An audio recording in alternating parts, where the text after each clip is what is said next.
Good morning from Fast Company. Here's our daily look into what's driving today's creative business leaders.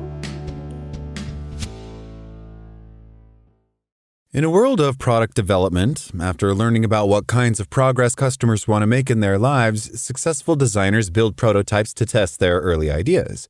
They experiment with multiple rough mock-ups that they can change easily. Career choices benefit from experimentation too. As we say in our book, Job Moves, smart job switchers consciously hire their next job so they can make progress in their careers. The point of the prototypes isn't to find a job at this stage. It's about clarifying the trade-offs you're willing and unwilling to make to get the progress you want. Learning is the goal here. As you mock up an array of potential futures, these should range from roles you hope exist somewhere out there to those you're actively considering to novel paths you don't know much about but are interested in exploring. In our experience, people often want to stop with just one plausible prototype. But creating the one is exceedingly difficult. What single role could be perfect in every way?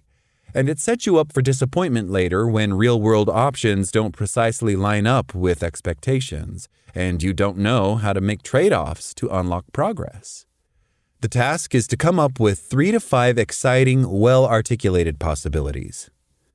Brainstorm your career must-haves. Brainstorm a list of jobs that might deliver your critical must-haves. To get started, imagine scenarios in which you would have the same role but at a different company, a promotion within your company, a role in a new function, a role in companies of varying sizes and maturity, small versus large, startup versus established, a role in a new industry, and a role you've always thought could be interesting but you've never explored. To check how accurate your prototypes are, you'll line up informational interviews with people in jobs like the ones you've mocked up. Start by tapping your existing connections. Reach out to mentors and others in your professional and social networks to see if they know people who hold roles like those you've prototyped. You can also search LinkedIn to find individuals who hold these roles. Having identified people you want to talk to, you will ideally ask a shared contact to introduce you, which increases the likelihood that the person you want to talk to will agree to a conversation. Or you can also write to people out of the blue and ask them to talk.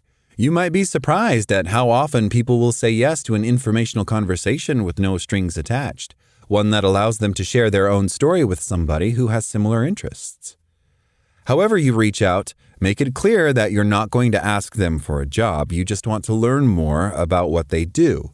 Otherwise, they may hesitate to connect, especially if they don't know you. Keep your request simple, but be clear about what you'd like, 30 to 45 minutes of their time. For the purposes of career prototyping, informational interviews should be hyper-focused on what people do on a daily and weekly basis, and how those activities pertain to the energy drivers and assets that are important to you. Questions to ask yourself. Systematically drill into the things that you know drive your energy. For example, one important driver for a person we coached, Clara, was feeling that she was making an impact. For her, that involved building relationships.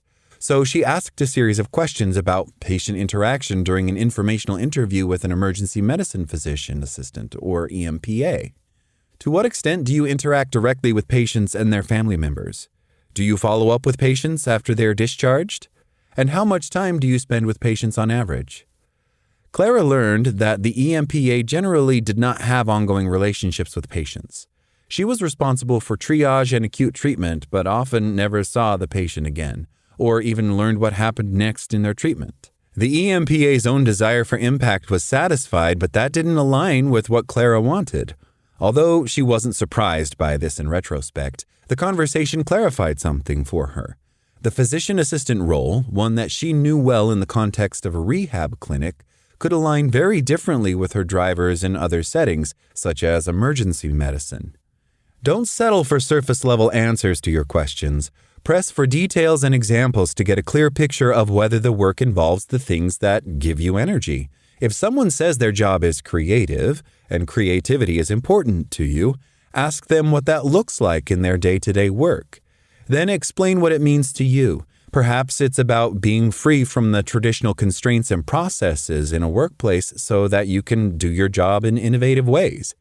Then ask, does the person you're interviewing have a job that allows me to be creative in that way? Follow a similar script for assets.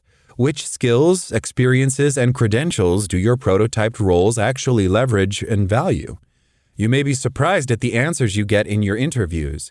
Clara thought she would need a PhD, for example, to be hired as a science writer. She was pleasantly surprised to learn that her master's degree in neuroscience was more than credible. You can also have your interviewee walk you through a typical day or week in their job and talk about how that work schedule intersects with other aspects of their life, such as family time and personal interests. Bring their attention back to what matters to you, as in a typical week, how many opportunities do you have to engage with people beyond your immediate team? Or when during the day are you able to put your head down and focus quietly on your own tasks without interruptions? Homing in on the calendar like this gets at what people actually do rather than what their title says they are. Success in these interviews doesn't mean finding the right fit. It means gaining insight into the energizers, capabilities, and trade-offs you would likely encounter in each job. That's all today from Fast Company. Talk to you tomorrow.